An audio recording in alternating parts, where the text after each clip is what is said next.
नमस्कार साथियों, आज की ये कथा किसी ग्रंथ से नहीं, किसी पुरानी दंत कथा से नहीं, बल्कि उस अनुभव की छाया से जन्मी है जिसे सुनकर मन ठहर जाता है और भीतर कहीं एक सवाल उठता है, अगर मृत्यु अंत नहीं है तो फिर क्या है। ये कहानी है भगवान बुद्ध की, पर वैसी नहीं जैसी आपने पहले सुनी होगी। ये कहानी है एक प्रश्न की, एक भय की और एक ऐसे अनुभव की जिसने एक भिक्षु ही नहीं, पूरे संघ को बदल दिया। श्रावस्ती की सुबह असाधारण रूप से शांत थी। जेतवन का वो विहार, जहां पेड़ों के पत्ते भी जैसे धीरे गिरते थे ताकि ध्यान में बैठे भिक्षुओं का मन विचलित न हो, उस दिन कुछ अलग लग रहा था। हवा में हल्की ठंडक थी। सूरज उगा तो था, पर उसकी किरणें जैसे किसी अदृश्य पर्दे से छन कर आ रही थी। उस सुबह संघ में एक बेचैनी थी। कारण था एक भिक्षु। उसका नाम था सुबूत। वो युवा था, तेजस्वी था, पर भीतर से टूटा हुआ था।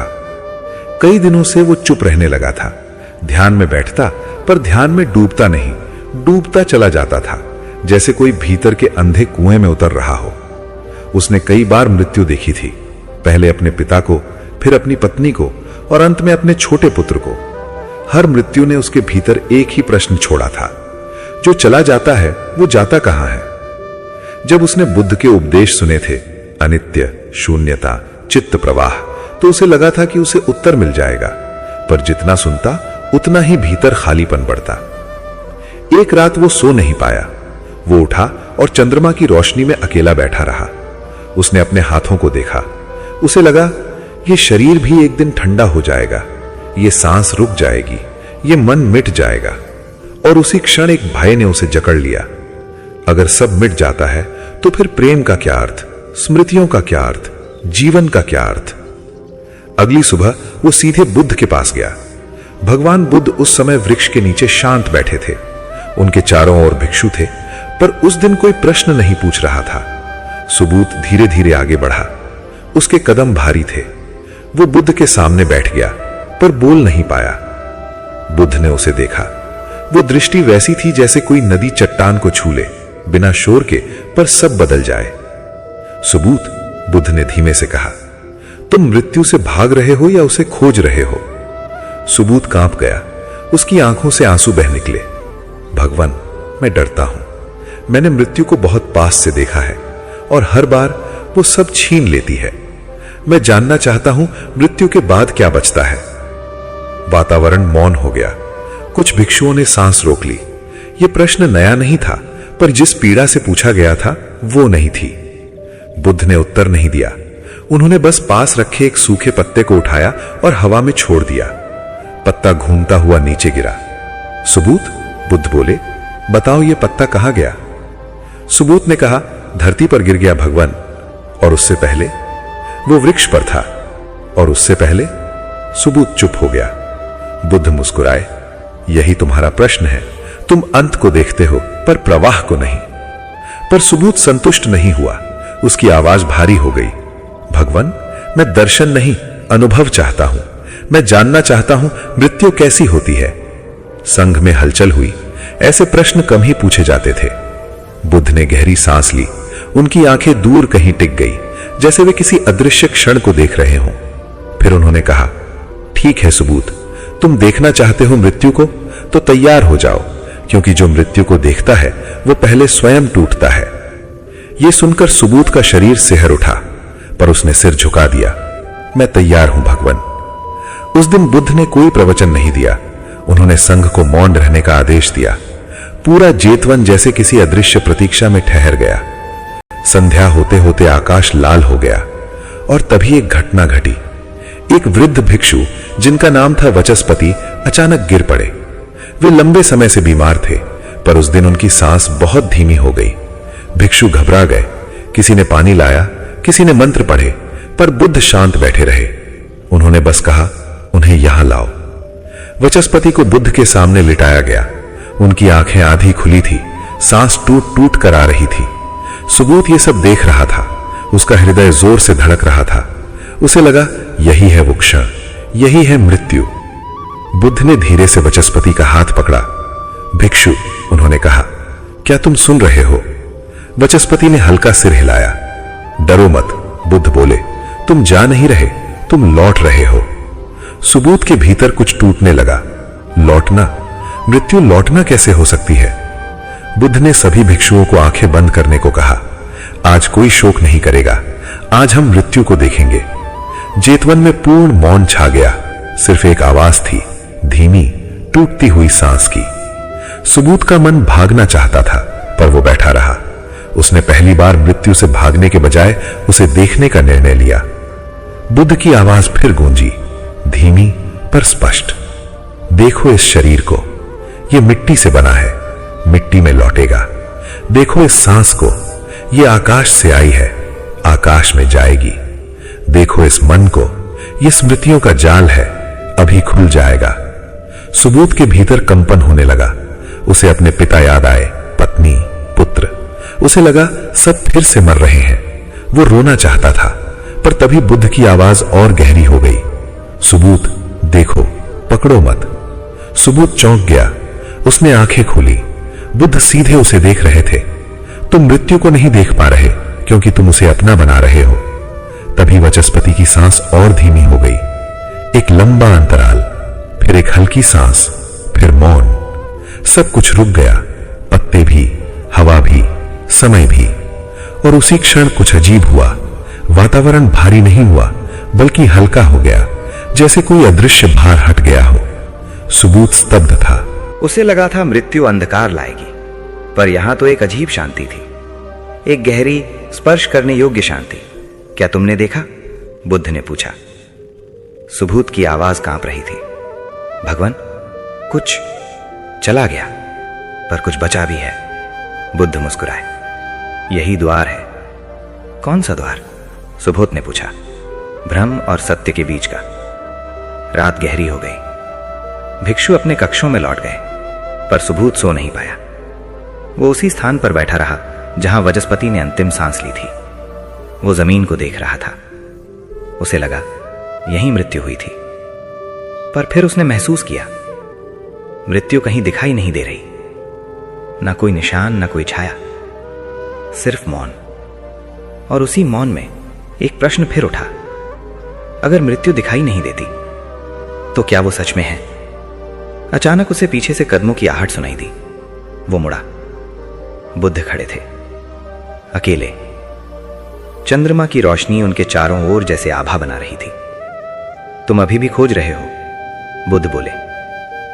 सुबोध ने सिर झुका दिया। भगवान, मैं समझ नहीं पा रहा। अगर मृत्यु अंत नहीं तो फिर वो है क्या? बुद्ध उसके पास बैठ गए। कुछ क्षण दोनों मौन रहे।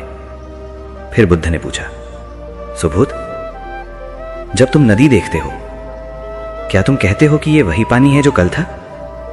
नहीं, सुबोध ने कहा। फिर भी तुम उसे वही नदी कहते हो, क्यों?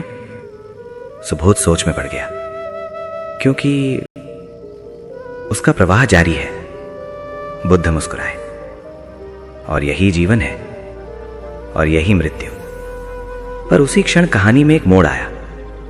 अचानक सुबोध के भीतर एक अजीब अनुभव होने लगा। उसे लगा उसका शरीर हल्का हो रहा है, सांस गहरी, फिर धीमी। उसकी आंखों के सामने दृश्य बदलने लगे। उसे अपने बचपन के दृश्य दिखे, फिर पत्नी की मुस्कान, फिर पुत्र की हंसी। सब तेजी से गुजरने लगा। वो घबरा गया। भगवान, मेरे साथ क्या हो रहा है? बुद्ध शांत रहे। मत डरो, पर मैं खो रहा हूं। बुद्ध ने उसका हाथ पकड़ा। तुम खो नहीं रहे, तुम देख रहे हो। सुबोध को लगा वो गिर रहा है, अंधेरे में नहीं, बल्कि प्रकाश में। एक ऐसा प्रकाश जिसमें कोई आकार नहीं था, पर सब था। उसे लगा वो खुद को देख रहा है, बिना शरीर के, न नाम न रूप, सिर्फ एक जागरूकता, एक साक्षी। और उसी क्षण भय गायब हो गया, पूरा, जैसे कभी था ही नहीं। कुछ देर बाद सब सामान्य हो गया। सुबोध हांफते हुए बैठा था। उसका शरीर पसीने से भीगा था, पर उसकी आंखों में चमक थी। भगवान, वो फुसफुसाया। अभी क्या हुआ? बुद्ध ने कहा, तुमने मृत्यु का स्पर्श किया, बिना मरे। सुबोध स्तब्ध था। तुम मृत्यु, यही है? बुद्ध ने सिर हिलाया। नहीं, मृत्यु ये नहीं, ये तो बस दरवाजा है। दरवाजे के पार क्या है? सुबोध ने पूछा। बुद्ध की आंखें गहरी हो गईं।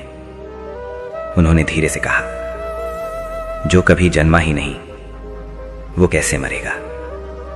उस रात सुबोध नहीं सोया, पर पहली बार वो डरा नहीं। सुबह जब सूर्य उगा तो जेतवन वही था, पेड़ वही, भिक्षु वही, पर सुबोध बदल चुका था। वो बुद्ध के पास गया, उसने प्रणाम किया और धीमे से कहा, भगवान, अब मैं मृत्यु से नहीं डरता। बुद्ध ने पूछा, क्यों? सुबोध मुस्कुराया, क्योंकि अब मैं जान गया, मृत्यु जीवन को खत्म नहीं करती, वो बस उस भ्रम को खत्म करती है जिसे हम मैं कहते हैं। बुद्ध की आंखों में करुणा चमक उठी। उन्होंने कहा, अब तुमने देखा, अब तुम जी सकोगे। उस दिन के बाद सुबोध बदल गया। वो पहले जैसा नहीं रहा। वो कम बोलता, ज्यादा सुनता। किसी की मृत्यु होती तो रोता नहीं, किसी का जन्म होता तो उत्साहित नहीं होता, पर वो निष्पंद नहीं हुआ, बल्कि और करुणामय हो गया, क्योंकि अब वो जान चुका था, हर मिलने वाला बिछुड़ रहा है, हर जन्म मृत्यु की ओर चल रहा है, और हर मृत्यु किसी गहरे जीवन की ओर। कई वर्षों बाद जब स्वयं सुबोध की मृत्यु का समय आया, वो उसी वृक्ष के नीचे बैठा जहां उसने पहली बार मृत्यु को देखा था। भिक्षु उसके चारों ओर बैठे थे। किसी की आंखों में आंसू थे, किसी के मन में भय, पर सुबोध शांत था। उसने आंखें खोली और कहा, मत रो, मैं जा नहीं रहा, मैं बस उस मौन में लौट रहा हूं जहां से कभी आया नहीं था। फिर उसने आंखें बंद कर ली। एक लंबी गहरी सांस और मौन। उस दिन जेतवन में शोक नहीं हुआ, बस मौन हुआ, वही मौन जो बुद्ध ने सिखाया था। और कहते हैं, उस दिन कई भिक्षुओं ने पहली बार समझा कि मृत्यु अंधकार नहीं, एक खुला आकाश है। और शायद यही भगवान बुद्ध का सबसे गहरा संदेश था।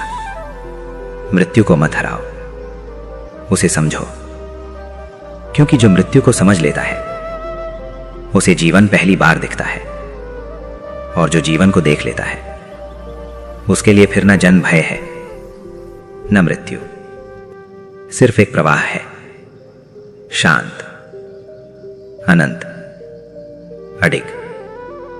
दोस्तों, अगर इस कथा ने आपके भीतर कुछ छुआ हो, अगर आपको भी कभी लगा हो कि जीवन सिर्फ उतना नहीं है जितना आंखों से दिखता है, तो एक पल रुकिए और अपने भीतर झांकिए, क्योंकि शायद आप भी उसी प्रश्न की दहलीज पर खड़े हैं जिसने सुबोध को बुद्ध तक पहुंचाया था। मृत्यु को समझना जीवन को समझना है, और जीवन को समझना खुद को समझना है। अगर यह अनुभव आपको भीतर तक महसूस हुआ हो तो इस वीडियो को लाइक करें, किसी ऐसे व्यक्ति के साथ शेयर करें जो जीवन और मृत्यु के इस रहस्य को समझना चाहता हो, और चैनल को सब्सक्राइब जरूर करें, क्योंकि यहां हम सिर्फ कहानियां नहीं सुनते, हम उन सच्चाइयों की खोज करते हैं जो जीवन बदल देती हैं। अगली कथा तक अपने हर श्वास को जागरूकता के साथ जिएं, और याद रखें, मृत्यु अंत नहीं, एक जागरण है। नमो बुद्धाय।